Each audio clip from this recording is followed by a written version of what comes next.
Ce film en fait serait en fait un film avec de la télé participative, donc il y aurait différents intervenants. Euh, L'idée étant de projeter un petit peu et de montrer l'image du collège au sein du quartier. C'est pourquoi il y avait dans l'idée de cette conception de film une réalisation au sein du collège avec des élèves de 3e qui auraient terminé leur scolarité, qui pourraient en fait témoigner un petit peu de leur ressenti. Comment trouves-tu le collège? Comme moi je viens de Strasbourg, c'était la première fois que je suis arrivée ici, j'étais choquée un peu. Parce qu'il y a une différence entre le comportement. Mais avec le temps, j'ai fini par m'habituer et voilà. Comment te sens-tu au sein de ta classe? Bien, j'ai ma place comme tous les autres. Te préoccupes-tu du regard des autres? Non, parce que de toute façon, toute ma vie, il y aura les gens qui me jugeront, donc j'y fais pas attention. Ça serait de travailler parce que plus tard, la vie, ça sera galère. Si on a, avec aucun diplôme en fait en poche, on peut pratiquement rien faire. Donc c'est se donner le maximum pour atteindre ses envies en fait, ou ses rêves. Travailles-tu assez à la maison? Non, je travaille pas. Y a-t-il trop d'élèves perturbateurs dans ta classe? Ouais, pratiquement toute la classe. Les professeurs ils m'ont toujours proposé de m'aider. Aimes-tu l'école? Moyen, pas trop. Pourquoi y viens-tu? On est obligé. Préfères-tu être à l'intérieur ou à l'extérieur du collège? L'extérieur, Pourquoi? car on est libre et on peut faire tout ce qu'on veut. Et tes parents, que disent-tu lorsqu'ils voient ton bulletin avec tes absences? Ils me crient dessus. C'est pas bien. Et donc, alors, qu'est-ce que tu fais quand tu es à l'extérieur? Je me promène avec mes collègues, ou, voilà, je joue au foot, je fais du sport. Mes mots, je fais pas des mots des fois et c'est moi qui le fais des fois. Mes parents, ils ont jamais fait de mots. Non, pas très absent, quelquefois. Là, je me suis calmé, parce qu'on est au 3e trimestre et il y a l'orientation. Je me suis calmé au propos d'absence, voilà. Quand tu réponds au professeur, jusqu'où peux-tu aller? Jusqu'au bout. Jusqu'à, je sais pas, jusqu'à il me crie dessus. Puis que je sais pas sans conseil de discipline, j'arrête de faire n'importe quoi, de me comporter bien, d'aller à l'école et je travaille. Je me mets à fond, je travaille le 3e trimestre pour réussir. Une fois qu'on a terminé en fait le tournage des élèves, on a essayé aussi de cibler le collège, le ressenti par les professeurs, les personnes qui travaillent et qui côtoient quotidiennement les élèves, savoir un petit peu comment ils se sentaient dans le collège. Pour certains qui auraient un peu plus d'expérience, quel est leur vécu précédent, et puis avoir aussi une comparaison pour mieux comprendre les difficultés qu'on peut ressentir en enseignant ici, avec un public qui est un public d'élèves en zone sensible, zone prioritaire même, donc c'est pas toujours évident. Pourquoi êtes-vous devenu prof? En fait, je me suis longtemps demandé ce que je pourrais faire plus tard. J'ai beaucoup réfléchi et puis en fait, j'ai eu certains professeurs qui m'ont marqué, qui m'ont apporté beaucoup de choses et qui m'ont donné en fait l'envie de devenir professeur. Qui vous a donné ce courage? Alors, surtout qui me donne ce courage m'est donné surtout par les élèves. C'est-à-dire que chaque fois que je doute, que je me demande si je dois continuer là-dedans, c'est en venant au collège que j'ai ma réponse et que je suis toujours remotivé en voyant les élèves. Avez-vous déjà eu des problèmes avec les élèves?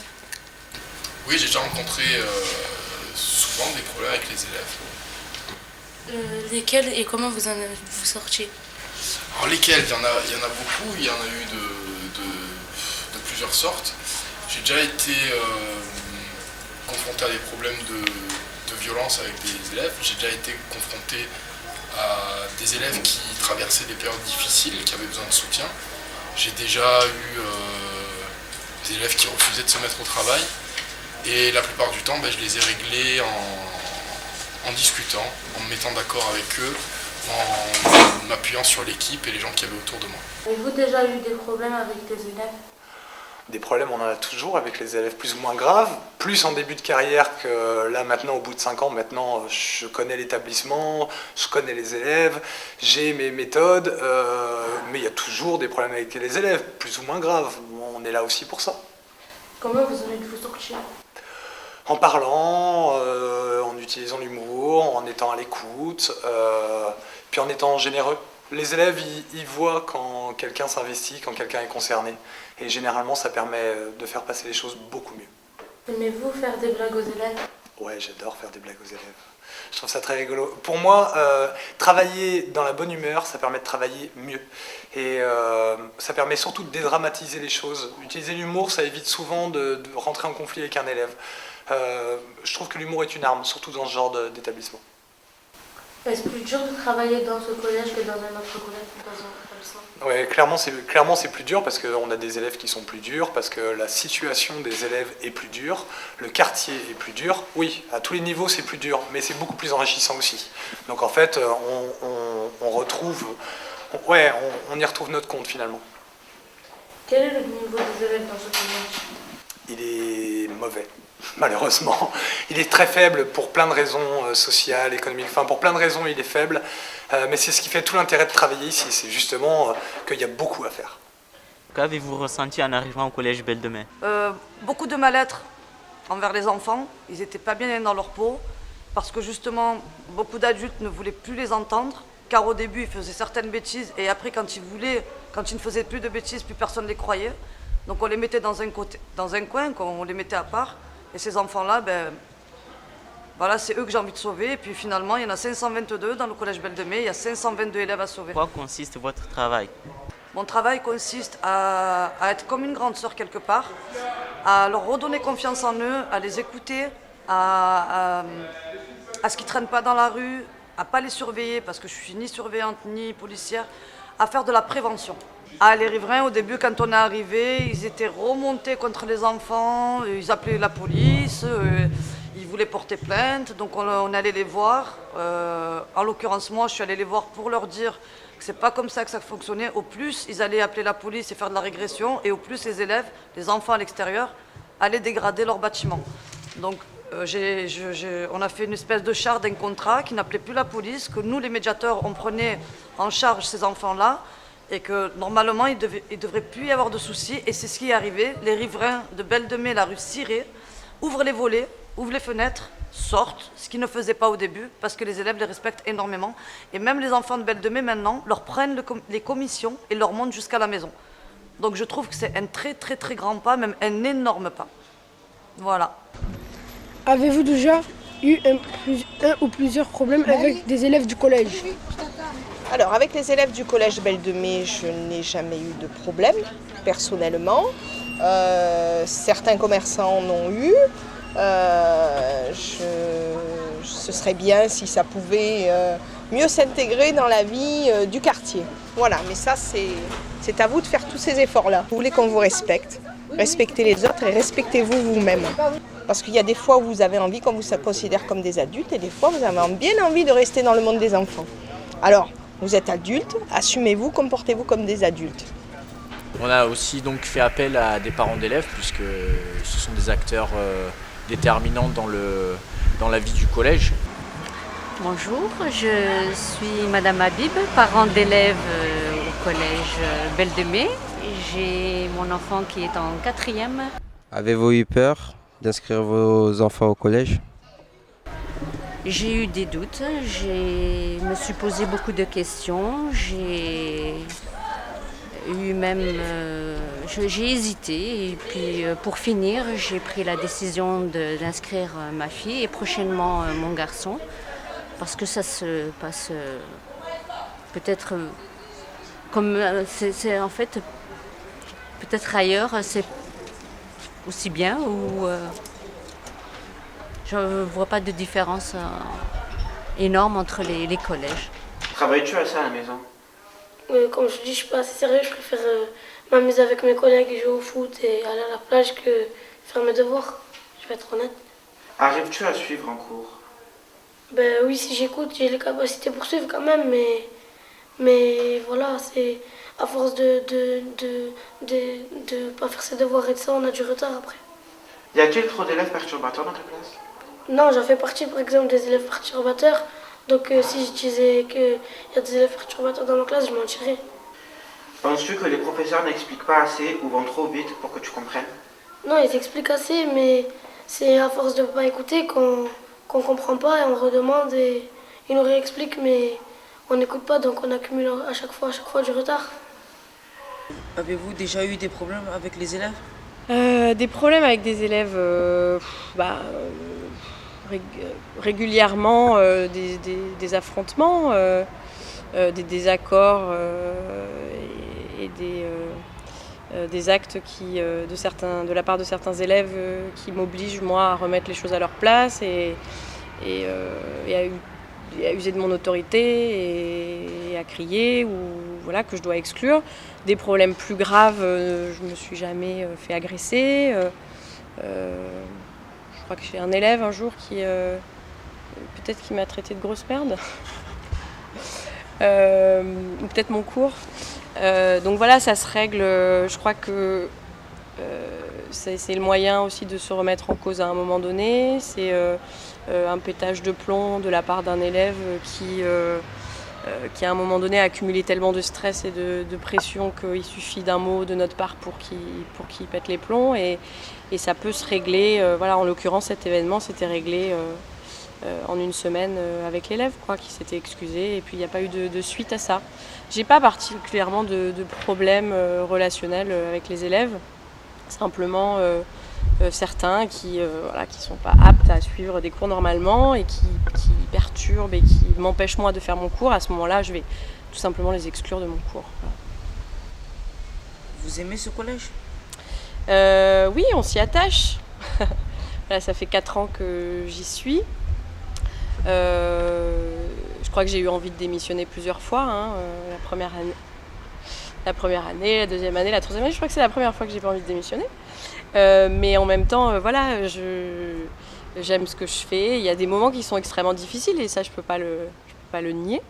Mais en tout cas, voilà, cette année, je prends du plaisir à enseigner, à partager, à voir qu'il y a certains élèves qui ont un goût prononcé pour l'anglais et pour tout ce qui se passe en Angleterre et aux États-Unis. Donc j'aime... ouais, je me suis attachée à ce collège. Penses-tu que ton comportement est normal? Non, il n'est pas normal. Pourquoi? Parce que je fais trop de bêtises. Après avoir répondu au professeur, as-tu des remords? Non. Pourquoi étais-tu envoyé? Parce que j'ai menacé une prof. Es-tu content de ça? Non. Un message aux élèves? Un message aux élèves, c'est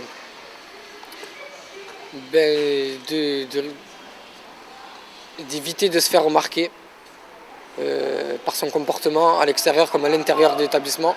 À l'extérieur, parce qu'on avait le plus souvent, vous habitez tous dans le même quartier et aux yeux des riverains, ça passe pas trop de se faire remarquer.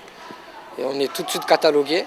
Et si on est catalogué à l'extérieur, tout de suite ça va se voir à l'intérieur du collège, auprès de vos profs, auprès de la direction. Et après, vous allez être catalogué pour plusieurs années. Et généralement, ça ne se passe pas très bien quand on est dans ce cas-là. J'ai 2 enfants scolarisés au collège. Avez-vous eu peur d'inscrire vos enfants au collège?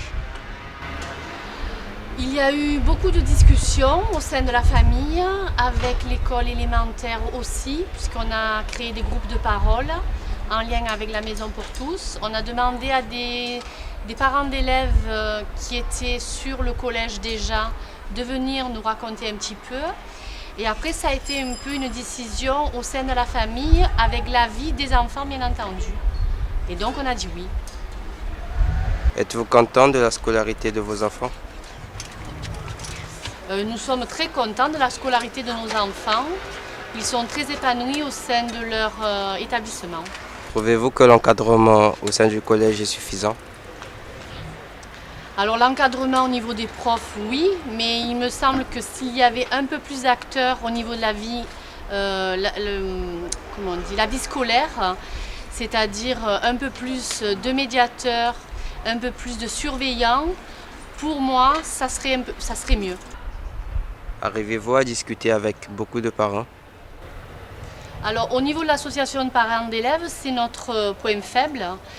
C'est ce qu'on aimerait surtout, c'est que les parents sachent qu'on existe en tant qu'association de parents et qu'on est là pour les représenter au sein des conseils d'administration des collèges. C'est très très important. Selon vous, comment est perçu le collège Belle de Mai dans le quartier Belle de Mai? Alors la première image est négative parce que en fait ce qu'on en voit par rapport à la sortie de classe, c'est comme une sorte d'explosion d'enfants. Et au niveau des habitants, surtout de la rue Séry, c'est ce qu'ils regrettent. Mais moi, en me rendant compte, quand vous passez devant d'autres collèges, c'est le même problème. On a l'impression que ces enfants ont été toute la journée confinés dans des classes. Et quand c'est la sortie, c'est comme un bouchon de champagne, ça explose. Avez-vous déjà eu un ou plusieurs problèmes avec les élèves? C'est pas un problème, c'est récurrent, c'est le désordre qu'il y a dans la rue, c'est pas uniquement lié à moi, c'est des sorties d'école chaotiques. Des soucis, c'est lié à, on va dire, à du brouhaha sur la voie publique, voilà, ça s'arrête là. Que pouvez-vous conseiller aux commerçants qui sont gênés par les élèves? Je pense que ce serait aux élèves de faire quelque chose sur leur comportement et pas aux commerçants de... C'est pas quelqu'un comme moi à m'adapter à vos cas, mais c'est plutôt à vous à vous adapter à la société, à des règles de vie en société. Pourquoi es-tu bon élève? En fait, je reste attentif en cours, je suis sérieux. Aurais-tu préféré être dans un autre collège? Si oui, lequel? Sinon, pourquoi? Non, je me suis jamais posé cette question. À ton avis, comment est perçu le collège dans le quartier? Je pense qu'il a une mauvaise réputation, je crois. À quel genre de problème avez-vous été confronté avec les élèves? Ouais, les problèmes avec les élèves, ils sont un peu multiples et variés. Bon, ça va de problèmes d'absentéisme, ça passe aussi par les problèms de violence, de multitudes de problèmes d'incivilité, mais bon, les problèmes du quotidien, je serais amené à dire. Donc qu'est-ce qu'il faudrait dans le quartier de la Belle de Mai pour que les gens vivent mieux? C'est... Ouais, déjà plus d'infrastructures sportives, ça à mes yeux c'est très important parce qu'un arrondissement comme le 3e arrondissement, il n'y a pas de gymnase, il n'y a pas de stade homologué, la seule piscine qu'il y a pour soi-disant des problèmes de sécurité. Donc les gens n'ont rien pour s'épanouir, sans compter que c'est un quartier où le taux de chômage est assez fort. Donc les gens ne travaillent pas, et en plus ils n'ont pas les moyens de s'épanouir, forcément ça engendre pas mal de problèmes. Qu'est-ce qu'il faudrait? Il faudrait des solutions, mais ça nous, directement on ne les a pas. Après ça dépend des pouvoirs politiques et ça dépend de beaucoup d'orientations et de choix politiques. Penses-tu que les professeurs n'expliquent pas assez ou vont trop vite pour que tu comprennes? Un peu vite, mais sinon ça va. Je m'ennuie, mais pas possible. Aurais-tu préféré être dans un autre collège? Si oui, lequel? Sinon, pourquoi? Non, depuis toute petite, j'ai été dans les écoles du secteur, donc je voulais absolument être dans ce collège et voilà. À ton avis, comment est perçu le collège dans le quartier? D'après ce que j'entends, ce collège a une bonne réputation. S'il y avait des points à changer dans le collège, lesquels ce seraient? Je pense que le collège Belle de Mai est assez positif. Je pense que pour moi, on ne doit rien changer ici. Les règles sont très très bien. Les enseignants aussi. Les emplois du temps aussi. Et voilà. Aimez-vous ce travail? Et oui, je l'aime puisque finalement, je vais le quitter à 62 ans. Mais quand on aime, il faut partir aussi. Il faut un peu penser à soi. Et comme dirait Madère Matos, sauver sa peau. Donc à 62 ans, je pense que les jeunes peuvent arriver. Et puis que la place est belle ici, comme à la Belle de Mai, pas de problème. Est-ce plus dur de travailler dans ce collège que dans un autre établissement? Pourquoi? Je dirais que c'est différent. Ici, on privilégie la communication, on privilégie l'écoute, le partage. Tandis que quand on enseigne en lycée, bon, on a un enseignement à dispenser, un programme à suivre, un examen à passer, souvent le baccalauréat, et les élèves bon, sont très attentifs. Là, il faut être un petit peu magicien pour capter leur attention et pour faire en sorte de les séduire, de les faire rire et de les faire apprendre. Quel est le niveau des élèves dans ce collège? Le niveau des élèves, je pense, est correct par rapport à, disons, à ce que j'entends autour de moi, hein, puisque j'ai vu les pourcentages de réussite au brevet l'année dernière, et on ne peut que se glorifier d'avoir des résultats tout à fait honnêtes, voire supérieurs à la moyenne académique.